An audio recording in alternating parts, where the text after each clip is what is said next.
Everyone, जय हिंद। चलिए हम आज का आर्टिकल करें। आज का आर्टिकल जो है वो सामाजिक टॉपिक पे ही है और टॉपिक है ट्रांसजेंडर। अब सबसे पहले तो हम ज़रा समझने की कोशिश करें कि ट्रांसजेंडर क्या है। हालांकि अगर हम इंडियन कॉन्टेक्स्ट में बात करें तो अभी भी हमारे यहाँ पर जो एक बहुत बड़े मास में जो एक सामाजिक ढांचे को लेकर जो एक सेक्सुअल रिकग्निशन है, दैट इज़ मेल और फीमेल। लेकिन अब इसमें बहुत सारी और चीज़ें भी हैं जिनको हमें सम्मान देना चाहिए, उनको भी हमें स्वीकार करना चाहिए। और उसी से रिलेटेड कुछ लीगल चीज़ें भी हैं। आज हम उसी के बारे में कुछ पढ़ने जा रहे हैं। तो सबसे पहले तो हम ये जान लें कि ट्रांसजेंडर क्या होते हैं, what is the meaning of transgender. So पहले हम देखें जो हमारे पास एक क्वेश्चन है कि what is gender identity. Gender identity क्या है, what is the meaning of gender identity. हम सेक्स जब बात करते हैं तो अलग है, जेंडर आइडेंटिटी अलग है। तो जेंडर आइडेंटिटी किसे कहते हैं, पहले इसके बारे में देखें। तो gender identity refers to a person's internal sense of being of a particular gender. जो जेंडर आइडेंटिटी है वो व्यक्ति का जो उसको अंदर से फील होता है कि वो कैसा फील करता है या करती है, उसके लिए है।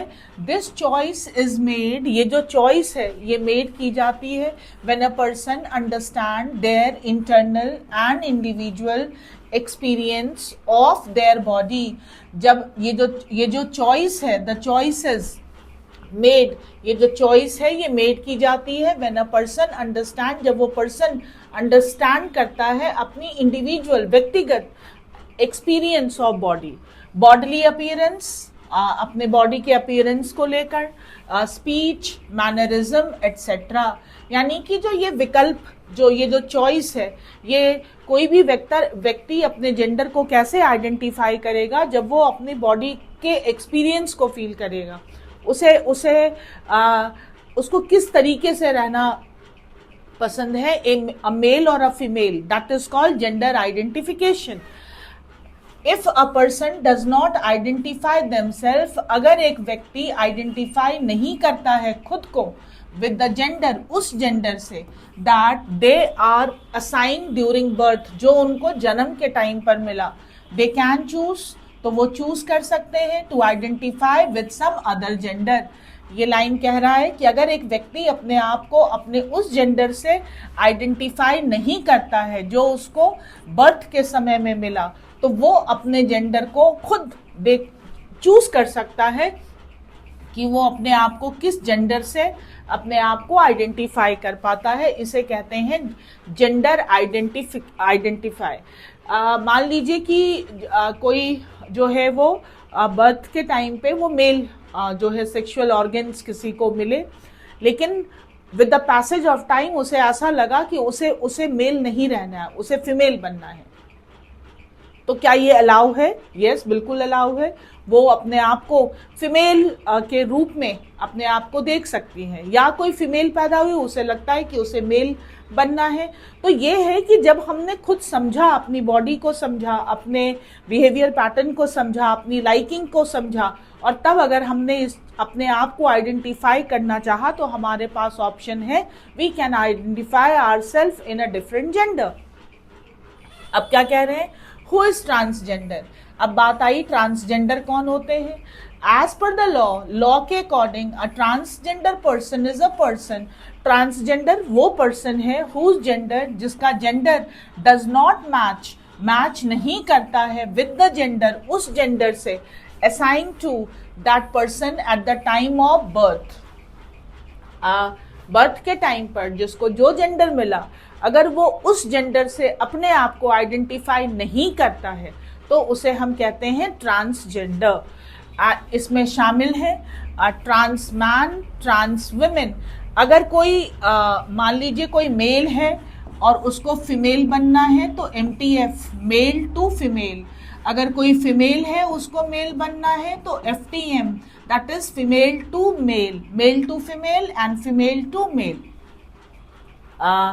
पर्सन विद इंटरसेक्स वेरिएशन, जो इंटरसेक्स यानी उनमें दोनों हैं, अब ये जो लोग हैं इंटरसेक्स वेरिएशन, जिनको जो दोनों में से किसी भी जेंडर में अपने आप को आइडेंटिफाई नहीं कर पाते, फेलिंग जेंडर, अब ये कहते हैं, इनका ऐसा कहना है, मानना है कि आप शी या ही की जगह वर्ड यूज करिए जी, नीदर ही नॉर शी, या हिज और हर की जगह यूज करिए हर, HIR, क्योंकि ये तो ना तो अपने आप को ही मान पाते हैं ना she.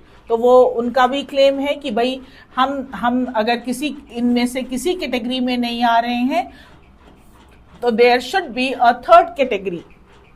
Then gender queer person, हमारे पास जेंडर को लेकर कुछ और queer different type of person है। Persons with socio cultural identities, बहुत सारे सोशो कल्चरल आइडेंटिटीज हैं। किन्नर, हिजरा, ये मेल की बॉडी में फीमेल होते हैं और बॉडी मेल की है। बहुत सारे हमारे उसमें जो है कुछ जो देवदासी वगैरह का कॉन्सेप्ट है वो भी इसमें आता है। अरवनी जेंडर, ये जो ऐसा कहा जाता है कि अर्जुन और जो नागा की जो राजकुमारी थी, नागा राजकुमारी उलुपी, उनके जो पुत्र थे वो अरवनी, ये भी male body but female dress up sense, Jogta, Jogti, ये सारे सोशो कल्चरल, हमारे कल्चर में ये सारे जो है वो किन्नर, हिजरा, अरवनी, बट दीज ऑल आर, ये सब जो है वो जेंडर आइडेंटिटी को लेकर जो है ये सारी चीजें हैं। दिस इज वेरी डिटेल, बहुत डिटेल है। जैसे यहीं पे एक वर्ड आता है हमारे पास ड्रैग क्वीन और ड्रैग किंग। कई जो ड्रैग क्वीन और ड्रैग किंग, कई मेल जो है वो फीमेल की तरह ड्रेसअप होकर क्लब में डांस करते हैं, they are called drag queen. या कई फीमेल जो हैं वो मेल की तरह ड्रेसअप होके क्लब्स में डांस करती हैं, उन्हें कहते हैं drag queen. See, gender is not just a male and a female, there are so many things जो इन बिटवीन है, और हमें जो है उनके लिए लॉ भी हैं और हमें सोशली भी उनको एक्सेप्टेंस जो है वो देनी चाहिए। और अब हम देखें कि what is the objective of the law. अब ये जो लॉ बनाया गया है उसका क्या उद्देश्य क्या है। द ट्रांसजेंडर पर्सन्स प्रोटेक्शन और rights act 2019, the law has been drafted and formulated, ये जो बनाया गया 2019 का लॉ, इसको ड्राफ्ट किया गया to protect the rights of transgender persons in India, भारत में उनके अधिकारों के लिए, and provide for their welfare, और उनके वेलफेयर के लिए। This law is applicable to the whole of India, और ये पूरे भारत में जो है इनकी ये जो बाइनरी जो जेंडर है मेल और फीमेल, इसके अलावा जो भी इसके तहत, this is a vast study. अभी भी इंडिया में बहुत सारे सोशल टैबूज हैं इसको लेकर, अभी भी हम जो है इनको हम सिर्फ तब जो है वो थोड़ा देखते हैं या इनको एक्सेप्ट करते हैं जब हमारे घर में कोई शादी ब्याह, बच्चे का जन्म हुआ हो और ये आए हों, और तभी भी मोस्ट ऑफ द टाइम हम इन्हें वो एक्सेप्टेंस नहीं देते जो हमें देना चाहिए। This is a very normal thing, लेकिन टाइम बदल रहा है और बदलते टाइम के साथ हमें भी अपनी जो एक हमारी जो मेंटालिटी है उसको चेंज करने की ज़रूरत है। और ट्रांसजेंडर बता दिया, जो अपने जेंडर से जो उनको बर्थ में असाइन हुआ, जिससे वो अपने आप को आइडेंटिफाई नहीं करते, they are called transgender. Now अब देखें हम कि आज हमारे पास वर्ड्स क्या क्या हैं। तो वर्ड्स हैं हमारे पास इनर्शिया मीन्स कि एक इनएक्टिविटी, जब तक कोई बाहरी फोर्स ना लगे तो चीज़ें वैसी ही रहेंगी। This is called inertia. Tendency to remain unchange, ऐसे ही रहिए। इनएक्टिविटी या stagnation, that is called inertia. Obligate का मतलब होता है टू बाइंड लीगली और मॉरली, किसी को नैतिक रूप में या कानूनी रूप में बाध्य करना, that is called obligate. That is compel, require, duty bound. And malaise, that is a general feeling of unease, थोड़ा असहज सा महसूस करना, डिस्कम्फर्ट और discontent. Cascading that is falling और फ्लूइंग इन स्टेज, जो बहुत बड़ा एक स्टेज के बाद दूसरा एक chain reaction, that is called cascading. Reluctance that is unwillingness to act, hesitation, aversion, अनमनापन, वो करने की अनिच्छा, that is called reluctance. Prolong, जो बहुत लंबे टाइम से हो, continuing for a long time, जो बहुत लंबे टाइम से हो, एक्सटेंडेड, लेंथी और sustained. Stigma, a mark of shame, social disapproval. Stigma, हमारे यहाँ पर बहुत सारी चीज़ों को हम बड़ा डिसग्रेसफुल मानते हैं, दैट इज स्टिग्मा। डिसग्रेस या prejudice, prejudice is a very beautiful word. पूर्वाग्रह, पहले से ही क्यों नहीं पता है, बस हम ऐसा करते हैं, that is called prejudice. Without क्यों, अगर आपको क्यों नहीं मालूम है फिर भी ऐसा करेंगे तो that is called prejudice. And envisage, that is to imagine something, visualize और एंटिसिपेट, किसी चीज को एक विस्तृत रूप में थोड़ा सा देखना, that is called envisage. Words are very beautiful, you must do it. अब हम थोड़ा देखें कि आज का हमारा रीडिंग मटेरियल क्या है, और थोड़ा देखते हैं कि आज के हिंदू में हमारे पास क्या आया है जिसे हमें पढ़ना है। So let's sorry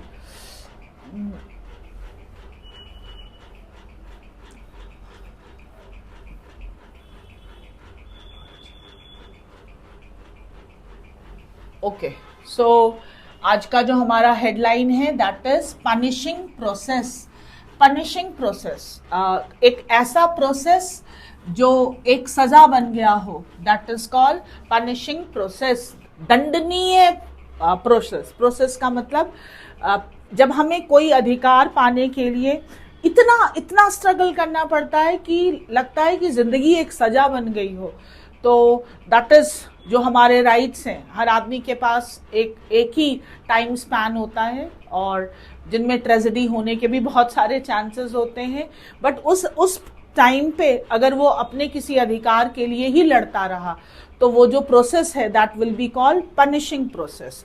so gender identity recognition, जो जेंडर आइडेंटिटी की जो पहचान है, मस्ट नॉट बी, ये नहीं होनी चाहिए, ट्रैप इन ब्यूरोक्रेटिक हर्डल, जो हमारा प्रशासनिक ब्यूरोक्रेटिक हर्डल बाधाओं में नहीं ट्रैप होनी चाहिए। या देखें क्या है मुद्दा। The Manipur high courts order, जो मणिपुर के हाई कोर्ट ने जो ऑर्डर दिया है to the state to issue fresh academic certificate, कि फ्रेश एकेडमिक सर्टिफिकेट दिए जाएं to Beoncy Laishram is at once, ये जो इज एट वंस तुरंत, a matter of individual justice, ये मुद्दा है इंडिविजुअल जस्टिस का, एंड अ लार्जर कमेंट्री, और एक बहुत बड़ी कमेंट्री यानी स्टेटमेंट है on the state of transgender rights. ये लाइन कह रहा है कि मणिपुर के हाई कोर्ट ने जो ऑर्डर दिया कि फ्रेश एकेडमिक सर्टिफिकेट जो इस नाम के जो हैं उनको दिया जाए, is at once a matter of, ये मुद्दा है बहुत इंडिविजुअल जस्टिस का, और ये एक बहुत बड़ा जो है स्टेटमेंट है स्टेट ऑफ की क्या है, ट्रांसजेंडर के अधिकारों की क्या राइट है। तो आगे पढ़ने से पहले बता दूं कि ये बियोंसी लैशराम, ये जो बाय बर्थ ये मेल थे, बट बाद में इन्होंने डिसाइड किया कि इनको फीमेल बनना है, और डॉक्टर है, मणिपुर में प्रैक्टिस करती है, नाम चेंज किया इन्होंने बाद में, लेकिन इनको अपने जेंडर जो चेंज करके जो सर्टिफिकेट चाहिए जिससे कि ये आगे जो अपनी एकेडमिक स्टडी या और भी जगहों पर यूज़ करें, उसमें बहुत सारी बाधाएं हैं।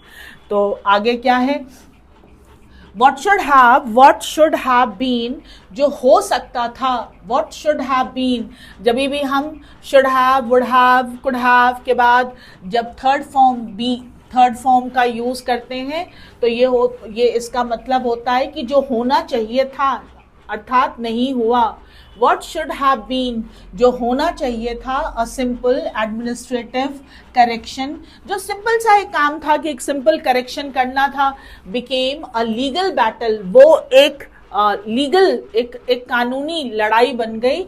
नॉट बिकॉज इस ना सिर्फ इस कारण नहीं कि द लॉ लैक्स की कमी, लॉ में कमी है, प्रोविजंस यानी कि कानून के प्रावधान में कमी है, बट बिकॉज बल्कि इसलिए इट्स इम्प्लीमेंटेशन की जो कानून है उसको लागू करने का रिमेन्स फ्रस्ट्रेटेड बाय वो एकदम फ्रस्ट्रेटेड जो है वो थका देने वाला है, बाय इनर्शिया यानी जो शिथिलता है, एंड ब्यूरोक्रेटिक रिजिडिटी का मतलब अड़ियलपना।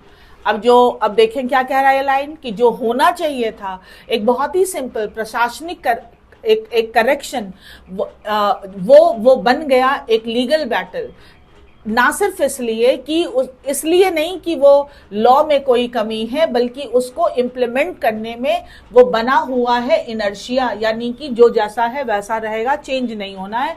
और ये ब्यूरोक्रेटिक रिजिडिटी, और किस लिए, क्योंकि ब्यूरोक्रेटिक रिजिडिटी एकदम अड़े हुए हैं। In NALSA versus Union of India, NALSA versus Union of India जो ये है केस, जो है द सुप्रीम कोर्ट ने रिकॉग्नाइज, ने पहचाना the right to self identify gender. Court ने इस चीज को पहचाना कि सेल्फ आइडेंटिफाई जेंडर, आप खुद को अपने जेंडर में आइडेंटिफाई कर सकते हैं, एंड ऑर्डर दिया the state to treat trans person, और ये भी ऑर्डर दिया कि जो ट्रांस पर्सन है उनके साथ ट्रीट किया जाए as socially and educationally backward classes की तरह, इंटाइटल्ड टू वेलफेयर मेजर्स, ताकि उनको भी वेलफेयर, जो भी हमारे माइनॉरिटी क्लासेस के लिए जो भी वेलफेयर प्रोग्राम होते हैं वो उनको मिल जाए। सुप्रीम कोर्ट ने रिकॉग्नाइज किया, ऑर्डर दिया कि उनको सेल्फ आइडेंटिफाई जेंडर रिकॉग्नाइज करने की आज़ादी है, और ट्रांस पर्सन को सोशली जो है वो और एजुकेशनली बैकवर्ड क्लास में माना जाए, ताकि वो इंटाइटल्ड हो जाएं, यानी वो भी अधिकारी हो जाएं उसके, कि उनको वेलफेयर मेजर्स जो है वो मिलें। द प्रिंसिपल वॉज, जो सिद्धांत था, codified in the transgender persons protection of rights.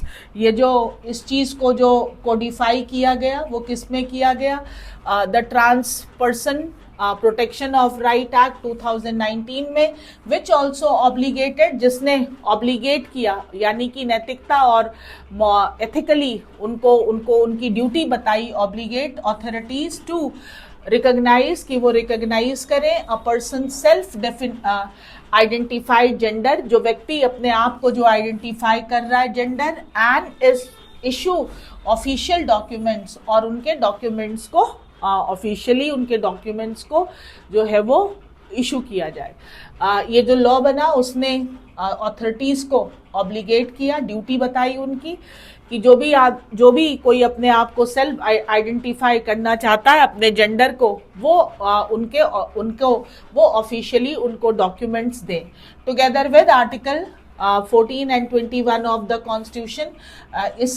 इन दोनों आर्टिकल के साथ जो कि जो एक स्वतंत्रता का अधिकार देता है, trans person are thus entitled to having their affirmed identity. जो ट्रांस पर्सन हैं उनको वो इंटाइटल्ड हैं कि वो जिस आइडेंटिटी को अफर्म सहमति देते हैं, सीमलेसली बिना किसी कमी के, recognize in all institutional record, उनको सारे इंस्टीट्यूशनल रिकॉर्ड्स में मेंटेन किया जाए। भाई जो आर्टिकल 14 और 21 है वो भी उसके साथ साथ जो संवैधानिक अधिकार है उसके साथ साथ ट्रांस पर्सन्स को ये कहा गया कि वो इंटाइटल्ड हैं टू अफर्म्ड आइडेंटिटी, सीमलेसली उनको रिकॉग्नाइज किया जाए इंस्टीट्यूशनल रिकॉर्ड में। Yet their live reality is very different, लेकिन जो उसका जीता जागता जो एक हकीकत है वो बहुत डिफरेंट है। Despite the law being clear on self identification, despite के बावजूद कि जो लॉ है वो सेल्फ आइडेंटिफिकेशन को जो है वो उसको लेकर बिल्कुल क्लियर है। Bureaucratic setup often do not act unless, लेकिन जो हमारा प्रशासनिक ढांचा है वो नहीं काम करता है अनलेस, जब तक कंपेल्ड बाय हायर ऑथोरिटीज, जब तक उनको हायर ऑथोरिटीज जो है वो कंपेल नहीं करते हैं। कह रहा है कि इसके बावजूद कि लॉ जो है वो अधिकार देता है, लेकिन हमारे ब्यूरोक्रेटिक जो सेटअप है वो तब तक काम नहीं करता जब तक उनको हायर ऑथोरिटीज कंपेल ना करें। इन डॉक्टर लैशराम्स केस, ये जो केस है, her university refuse to update her educational records citing procedural hurdle. उनकी यूनिवर्सिटी ने जो है वो रिफ्यूज कर दिया उनके एजुकेशनल रिकॉर्ड्स को अपडेट करने में, ये कहते हुए कि इसमें जो है वो प्रावधानिक बाधाएं हैं। सिम्टोमेटिक ऑफ सिस्टमैटिक मलेज, और ये एक बहुत ही बड़ा सिम्टम है, जो लक्षण है हमारे सिस्टमैटिक तांत्रिक अनईजीनेस, असहज होने का। एडमिनिस्ट्रेटर्स रूटीनली डिफर, वो जो है एडमिनिस्ट्रेटर जो हैं वो बिल्कुल उनका रूटीनली काम है कि वो डिफर कर देते हैं to the most restrictive reading of procedure rather than, जो उनको जो रिस्ट्रिक्टिव रीडिंग ऑफ प्रोसीजर है उसको वो टाल देते हैं, than the spirit of the law. जो लॉ जो कहना चाहता है वो spirit of the law, law का जो है वो मेन मकसद क्या है उसको वो हमेशा हटा देते हैं। इन द प्रेजेंट मैटर, इस मुद्दे पर the university and the education board insisted, जो यूनिवर्सिटी और एजुकेशन बोर्ड है उसने जोर दिया that correction must begin with, कि जो करेक्शन होने चाहिए must begin with the earliest certificate, जो शुरुआती सर्टिफिकेट है। भाई अगर कोई मेल पैदा हुआ तो शुरुआती जो सर्टिफिकेट रहे होंगे उसमें मेल होंगे, बाद में मान लीजिए एक सर्टन पीरियड के बाद उनको चेंज करना हुआ तो वो कह रहे हैं कि वो शुरू से चेंज करिए। Qualifying recognition on a cascading set of bureaucratic approval, और ये एक चेन रिएक्शन सा बन गया है, cascading set of bureaucratic approval. अब भाई पहले आप ग्रेजुएशन में कराइए, फिर 10th 12th में कराइएगा, फिर उससे पहले, तो ये एक कैस्केडिंग इफेक्ट बन गया है। Where the law envisages, law जो है वो देखता है एक विस्तृत रूप में gender as a matter of, gender को सेल्फ डिटर्मिनेशन, स्वयं निर्धारित करने वाले मुद्दे की तरह for transgender individual, transgender individual को। मेनी ऑफिशियल रिमेन वेडेड, लेकिन कई ऑफिशियल जो है उन्होंने अभी भी जो है वेडेड यानी जुड़े हुए हैं। यहाँ पर वेड का मतलब जुड़े रहने से है। द बाइनरी मार्कर्स, जो बाइनरी मार्कर्स हैं यानी male and female, assigning at birth, जो बर्थ के टाइम पे देता है। लाइन कह रहा है कि लॉ जो है ट्रांसजेंडर के सेल्फ आइडेंटिफिकेशन को मानता है, लेकिन कई ऑफिशियल जो हैं वो अभी भी जुड़े हुए हैं बाइनरी मार्कर से, जो उनको बर्थ के टाइम पे असाइन किया जाता है। एंड द मिसमैच, और ये जो मिसमैच है ट्रांसलेट उसका वो फिर किस रूप में आता है हमारे सामने, स्टंटेड एप्लीकेशन ऑफ, यानी कि रुका हुआ एप्लीकेशन उसको कार्यान्वित करने का, ऑफ अ सिंपल आइडिया, एक सिंपल सी बात को स्टंट कर दिया है, रोक देते हैं। The insistence on sequential correction, जो एक सीक्वेंस में करेक्शन होना है इस पर जो जोर दे रहे हैं, और एलैबोरेट जस्टिफिकेशन इज एसेंशियली, अगर या एक एलैबोरेट जस्टिफिकेशन जो विस्तृत रूप में एक जस्टिफिकेशन मांग रहे हैं, इज एसेंशियली, अगर इसको हम उसमें देखें तो अ रिफ्यूजल टू एक्सेप्ट, तो ये एक तरह का इनकार है एक्सेप्ट करने में, that gender identity is not derive, कि जेंडर आइडेंटिटी नहीं आती है डिराइव फ्रॉम पेपर वर्क, कि पेपर वर्क से जेंडर नहीं आएगा, जेंडर जो होगा वो बर्थ से ही होगा। ये लाइन देखिए कि ये कह रहा है कि जो ये इंसिस्टेंस किया है कि सीक्वेंशियल करेक्शन होना चाहिए या इलैबोरेट जस्टिफिकेशन, ये एक तरह का रिफ्यूजल है इस चीज को मानने में कि भाई जेंडर आइडेंटिटी जो है वो पेपर से डिराइव नहीं होती। डॉक्टर लैशराम स्ट्रगल, इनका जो स्ट्रगल है also shows how institutional reluctance, कि कैसे हमारे जो इंस्टीट्यूशन है उनका रिलक्टेंस, अनमनापन टू ऑपरेशनलाइज किसी चीज को करने में, दिस प्रिंसिपल, इस सिद्धांत को फोर्सेस ट्रांस पर्सन को इनटू प्रोलॉन्ग, एक लंबे प्रोलॉन्ग्ड लीगल कॉन्टेस्ट, एक लीगल कॉन्टेस्ट में डाल देता है। किस चीज को? Over what should be routine matters, जो अगर हम देखें क्या कह रहा है कि हाउ इंस्टीट्यूशनल रिलक्टेंस, कि कैसे हमारे जो इंस्टीट्यूशन है उनका रिलक्टेंस कि इस चीज़ को किया जाए, ये इस सिद्धांत को फोर्स कर देता है कि ट्रांस पर्सन एक लंबी लीगल कॉन्टेस्ट में फंस जाए। What should be a routine matter, जो कि एक रोजमर्रा वाला एक एपिसोड होना चाहिए, जैसे लोग बाकी काम कराते हैं ये भी होना चाहिए। सच एपिसोड, ये जो एपिसोड है रिवील, उजागर करता है अ ट्रबलिंग ट्रुथ, एक परेशान करने वाला सच।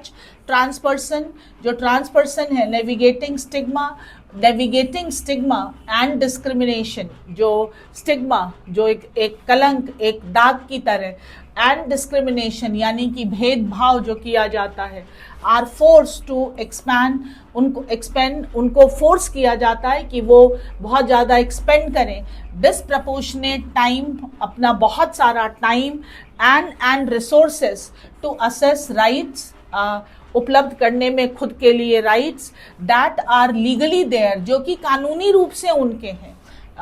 ये जो लाइन कह रहा है कि अगर इस एपिसोड से ये उजागर होता है कि जो ये स्टिग्मा और डिस्क्रिमिनेशन है, ये फोर्स करता है कि डिसप्रपोर्शनेट, उतने की ज़रूरत नहीं थी, उतना टाइम खर्च करो उस चीज़ को पाने में जो कानूनी रूप से आप ही का है। The high court judgment is undoubtedly positive, high court का जो आया है जजमेंट वो बिल्कुल पॉजिटिव है। It also sets a precedent, ये एक उदाहरण भी प्रस्तुत करता है that may help other trans person, जो बाकी ट्रांस पर्सन को हेल्प करेगा, एंड सिग्नल्स टू एडमिनिस्ट्रेटर्स, और एडमिनिस्ट्रेटर्स को ये सिग्नल देता है दैट प्रोसीजरल रिजिडिटी, कि ये जो एक कार्य करने वाला एक जो पूरा का पूरा प्रावधानिक जो एक रिजिडिटी है, कैन नॉट ओवरराइड, ये नहीं डोमिनेट कर सकता है कॉन्स्टिट्यूशनल,